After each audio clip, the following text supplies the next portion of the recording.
How to repeat transform in Photoshop. Let's start.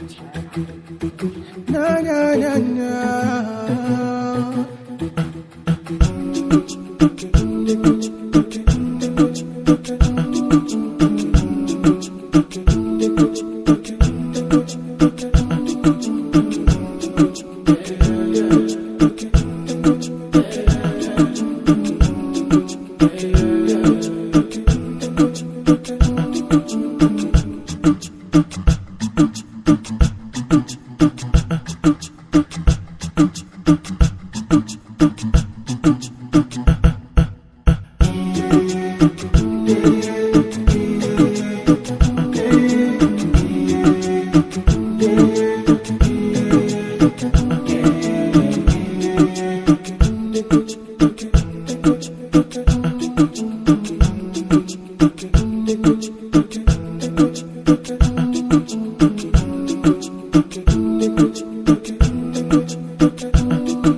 I hope you like this video.